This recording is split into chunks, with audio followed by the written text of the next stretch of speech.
Olá, eu sou Marco Túlio Costa, escritor, e nesta série que estou produzindo falo sobre o processo criativo de minhas obras. Hoje trago para vocês A Ovelha Blue Jeans. A Ovelha Blue Jeans foi publicado pela editora Record do Rio de Janeiro em 1990 e a primeira versão desse livro foi em forma de texto teatral. Eu nunca havia experimentado fazer um texto para teatro e eu resolvi então tentar. A história fala sobre Raquel. Raquel, que é um nome que significa ovelha.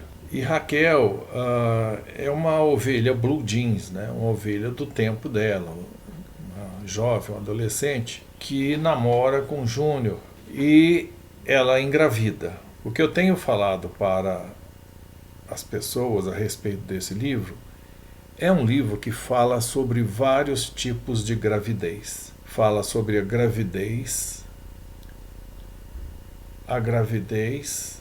e a gravidez. São coisas comuns à adolescência gerar muitos sonhos a respeito do seu futuro, fazer projetos, muitos hormônios, né? Muita adrenalina, muitas paixões que parece que vão durar para a vida toda, muito ímpeto nos relacionamentos de amizade. Vem dessa época, vocês sabem disso, né? Porque muitos que estão aqui vendo esse vídeo foram adolescentes, evidentemente, e como tudo na adolescência parece assim extremamente trágico e tudo que precisa ser feito ao mesmo tempo, né? Ainda mais agora. E a gravidez propriamente dita, né? No seu sentido exato, e de inconsequências e de todas as outras coisas.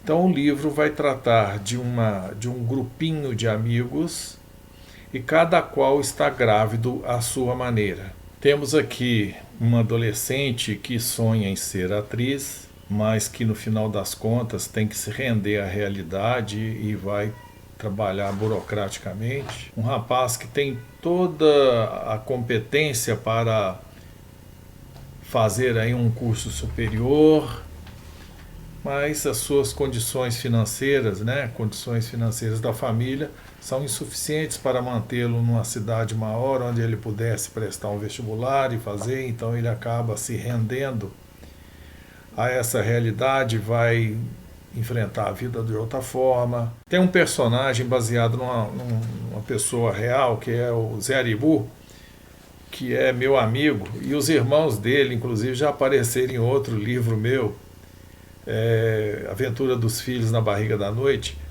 em que eu utilizo mais o apelido dele, na verdade, né, para colocar esse meu personagem, que ele percebe que essa gravidez de igualdade, de fraternidade, de respeito às diferenças é puramente teórica numa sociedade racista e que despreza as pessoas que não têm poder aquisitivo, enfim. Ele percebe isso quando numa farra, ele e o Júnior, que já é um rapaz de classe alta, digamos assim, os dois são levados para a delegacia. Bastou ao Júnior passar a mão no telefone, falou com alguém e essa pessoa vai lá e o tira das grades. E fica lá o Zé Aribu, que não tinha para quem ligar. A partir desse momento ele percebe quem ele era e como seria tratado. E assim vários tipos de gravidez próprias da juventude. A juventude é essa ponte que leva o indivíduo da inocência, da infância, dos seus sonhos mágicos, até a crueza da vida adulta. Eu estava em São José do Rio Preto com uma livreira que foi espetacular para mim, Yara, E a Yara me convidou para fazer algumas visitas a escolas para debater sobre os livros com os alunos e professores. E eu fui para São José do Rio Preto e passamos pela livraria dela quando ela apresentou este livro a uma conhecida que era enfermeira. E ao explicar sobre o que se tratava, ela disse: chegou em boa hora, muito bom isso aqui, porque hoje gravidez juvenil, a gravidez de adolescentes, a gravidez de meninas que não têm a mínima condição de cuidar de um filho, condição financeira, seja condição principalmente formação psicológica para isso, né? Não tem maturidade. Essas mães precoces são uma epidemia no país. Coincidentemente, muitos anos depois, uma coisa quase que mais atual, né, que seria dos anos 90, uma diretora aqui da Universidade do Estado de Minas Gerais, campus de Passos, que me conhece desde a época que eu estive lá como professor na faculdade que eu ajudei a criar, né, de comunicação social, e ela me encontrou um dia e falou assim: escuta, o que seu livro A Ovelha Blue Jeans está fazendo na bibliografia de referência do curso de mestrado ou doutorado, enfim, da USP? Eu falei: olha, você está me contando a novidade, fico muito feliz de ter esse livro observado, né, por uma universidade. E fui explicar para ela, falei: é um livro que fala disso, daquilo outro, e sobretudo começa a problemática é a gravidez de um adolescente. Ela falou: ah, então eu entendi. E não é surpresa que a literatura esteja presente, é uma boa surpresa, mas não deveria ser surpresa, né? Como leitura para técnicos, né?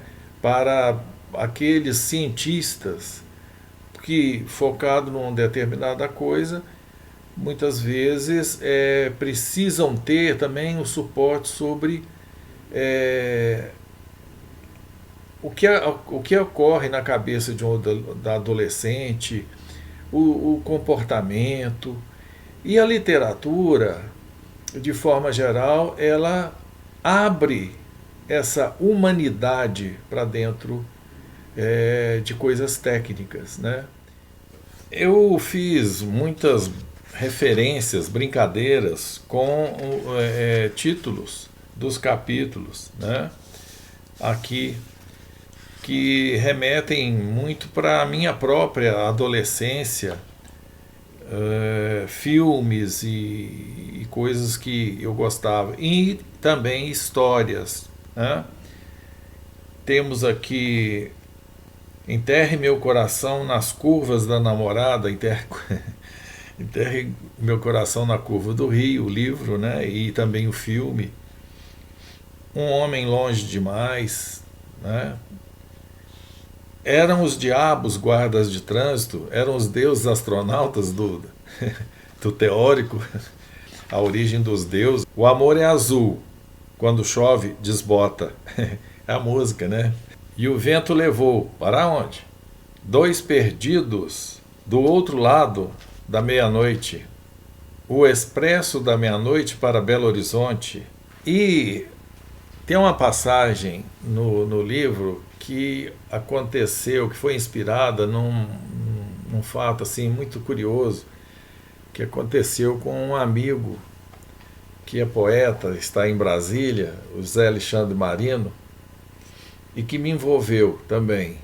Por isso eu vou contar. Eu faço parte desse caso. Eu estava na Praça da Matriz ali, naquele banco frio, sentadinho ali com a namorada adolescente, Naquele tempo a gente não tinha nada, né? Então ficava ali pela praça, ouvia aquelas músicas ambiente que tocavam ali no alto-falante do Cine Roxy, mas principalmente depois a música que entrava pelo alto-falante da União Passense dos Estudantes Secundários, que eram músicas que nós gostávamos, não as outras que tocavam lá no Cine Roxy.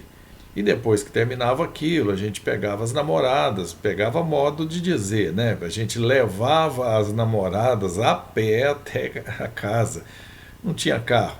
E eu estava lá sentado com a minha namorada quando aparece o José Alexandre, que já assim, meio alterado, tinha bebido umas e outras, e ele falou assim: Oi, Túlio, eu precisava muito conversar com você. Eu falei assim: olha, eu vou levar a namorada em casa.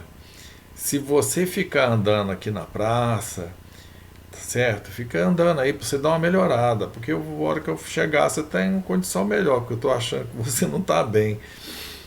E fui lá, uns 4 quarteirões pelo menos para chegar, 5, né?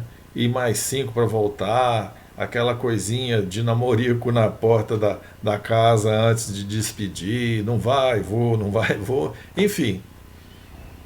Quando eu chego de volta à Praça da Matriz, eu começo a procurar por ali para ver se via o Zé Alexandre caminhando ou correndo, né, ali em algum daqueles anéis que vão formando a praça, percorri os bancos, quem sabe ele deitou, que dormiu, e nada. Fui embora. Passado uns 2, 3 dias, vem a história. A gente estava reunido lá na União Passense dos Estudantes Secundários quando alguém toca no assunto. Vocês ficaram sabendo? Eu falei: de quê? O que aconteceu? Ó, o pessoal do Café Globo viu o Zé Alexandre correndo em volta da praça. E ficaram olhando aqui, ele deu uma volta, 2 voltas, 3 voltas, ligaram pro pai dele, falou: ó, teu filho não tá bem, teu filho não tá bem, tá correndo aqui em volta da praça.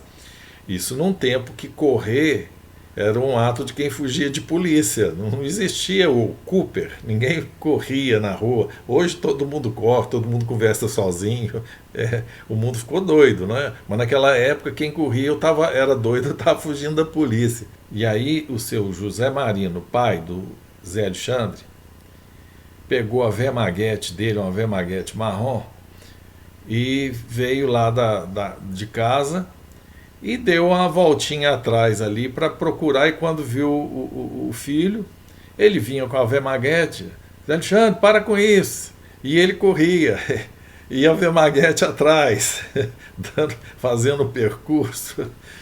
Foi muito engraçado, até que ele cercou o menino, aí o Zé Alexandre se abriu para ele e tal. Coisas de adolescente mesmo, né? Coisas de adolescente.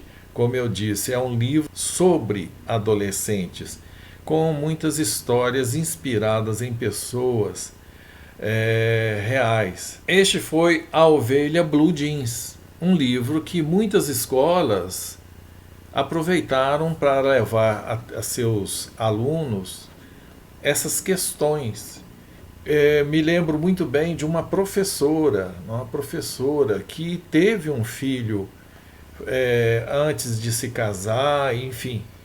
E ela, quando eu cheguei na escola, ela me cercou e falou assim: cara, eu por acaso tive uma conversa com você para você ter escrito esse livro? Eu falei: não me lembro disso, não. Mas qual capítulo? Eu falei assim: aquele capítulo em que a adolescente conversa com o espelho. Eu fiz aquilo. Se você gostou, portanto, dos papos sobre a Ovelha Blue Jeans, inscreva-se no canal, que nós vamos falar sobre várias outras obras, tá? Eu te espero. Um grande abraço.